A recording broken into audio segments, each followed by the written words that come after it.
Salut à tous et bienvenue sur AZ237. Quand nous avons des enfants, nous veillons sans cesse sur eux et à ce qu'ils ne manquent de rien. Mais lorsqu'on n'arrive plus à savoir ce qui se passe dans leur vie de bout en bout, les inquiétudes nous envahissent.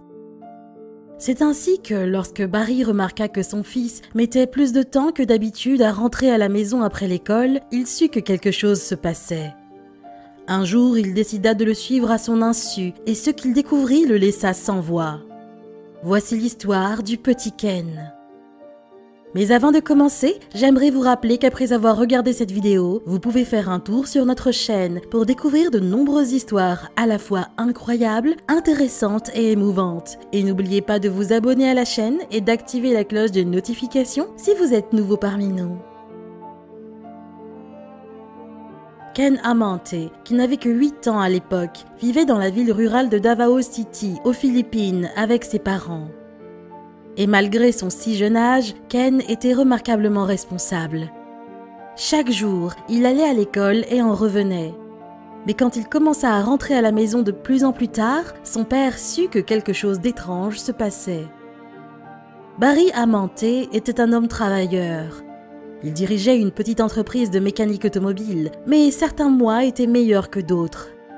Afin de subvenir aux besoins de sa famille, il devait se donner corps et âme à son travail, car il savait que rien dans la vie n'était jamais obtenu gratuitement.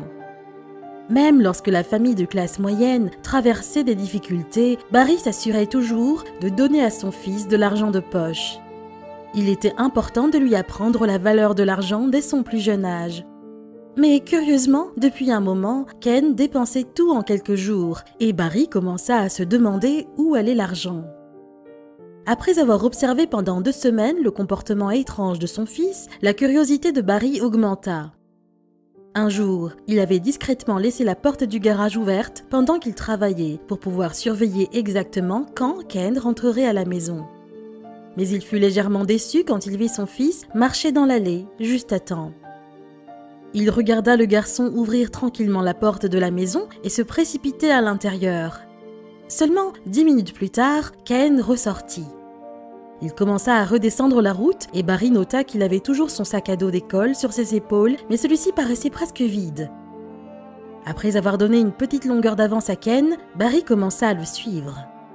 Lorsque le garçon entra dans l'épicerie locale, le père, curieux, le regarda de loin et attendit qu'il en ressorte. En sortant de là, le sac de Ken était un peu plus plein. Puis, Ken prit un virage à gauche et continua à marcher sur la route en direction d'une partie du quartier non fréquentable pour un enfant. Barry regarda alors du coin de la rue et fut étonné de voir son fils debout au milieu de la route déserte. Puis, il s'accroupit lentement et sortit quelque chose de son sac à dos. Barry regarda la scène mystifié. Puis, il entendit un faible bruit, puis vit un mouvement dans les buissons de chaque côté de la route. Soudainement, 3 animaux sortirent de leur cachette. Ils sautillaient et tournaient autour du garçon accroupi. Barry ne sut quoi penser de ce qu'il voyait, mais soudainement, le charme se rompit. Instinctivement, il commença à courir vers son fils en chassant la meute de chiens. C'est alors que lorsqu'il arriva à l'endroit, il comprit ce qui se passait exactement. Sur le sol se trouvaient des assiettes jetables et des boîtes de nourriture pour chiens. Ces pauvres chiens errants n'étaient pas en bon état. Ils étaient clairement sous-alimentés et avaient des plaques sur leur peau. Je suis gêné de dire que j'étais assez dégoûté de les voir ainsi, admit Barry. Les chiots, que Ken avait nommés Brownie, Whitey et Blackie, affichaient leur joie en remuant la queue en voyant de la nourriture. Mais Ken devait une explication à son père. En apprenant la vérité, Barry fut stupéfait d'apprendre que son fils s'était donné la peine de dépenser son argent de poche pour acheter autant de nourriture pour des chiens errants. Il sut qu'il devait partager ce dont il venait d'être témoin. Ce jour de février 2014, Barry prit une photo devenue célèbre de son fils nourrissant les animaux errants et la publia sur Reddit. Celle-ci attira rapidement l'attention des amoureux des animaux du monde entier. « Mon fils a complètement changé ma perception de la vie par ce geste », avait-il écrit. Mais comme les chiens étaient errants, Barry craignait qu'ils soient porteurs de maladies, comme la gale. Il demanda donc à son fils de ne continuer à aller les nourrir qu'à une condition, celle de les emmener se faire vacciner contre la rage et de toujours transporter du désinfectant dans son sac à dos. Pendant ce temps, la publication de Barry sur Reddit gagna du terrain. Le père et le fils n'auraient jamais pu prévoir la réponse du monde. Lorsque Ken confia à son père que son rêve était d'ouvrir éventuellement un refuge pour soigner les animaux négligés vivant dans les rues de Davao, Barry lui expliqua gentiment qu'il faudrait beaucoup d'argent et encore une vingtaine d'années avant que ce rêve ne puisse devenir réalité. Cependant, Barry décida de créer un site web pour Ken, appelé Happy Animals Club. Il permit également à Ken de ramener Blackie, Whitey et Brownie à la maison pour s'occuper d'eux. Et assez tôt, ils aménagèrent un petit abri dans leur garage. Barry aidait Ken à publier des mises à jour sur son site web et les commentaires étaient poignants. « J'adore les animaux. Je viens à nouveau d'accueillir un chien et 2 chats errants. Depuis, je rêve d'ouvrir un refuge animalier pour venir en aide aux animaux abandonnés, » raconta le jeune Ken sur son site internet. L'objectif principal du Happy Animals Club sera de sauver des chiens et des chats de la fourrière de la ville.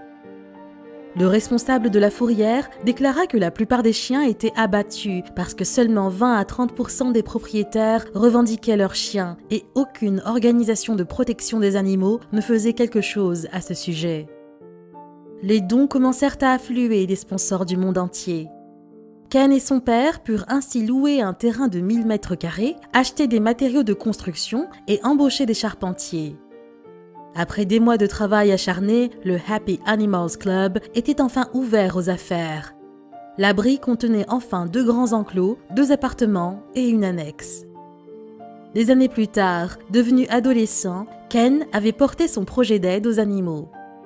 Son abri et sanctuaire pour animaux s'était agrandi grâce aux bénévoles qui l'aidaient lui et sa famille à gérer le refuge. Et maintenant, le refuge ne se contente plus d'accueillir uniquement des chiens. Une fois les installations appropriées construites et les enclos érigés, Ken commença également à secourir les chats de la région. Il tenait également une liste complète des animaux à adopter sur son site web afin qu'il puisse trouver à chacun un nouveau foyer aimant.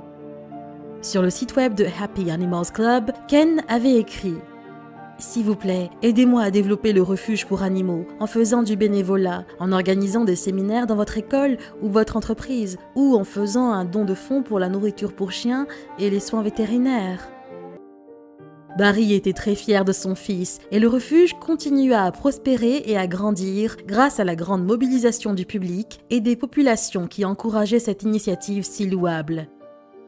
Espérons que l'exemple du petit Ken permettra d'inspirer plus d'un pour que chacun de nous puissions apporter notre contribution afin de sauver le plus d'animaux abandonnés possible. Quelle est votre opinion au sujet de cette histoire? Dites-le nous dans les commentaires. Si vous avez aimé cette vidéo, alors cliquez sur le bouton j'aime et partagez-la autour de vous. À très bientôt sur AZ237.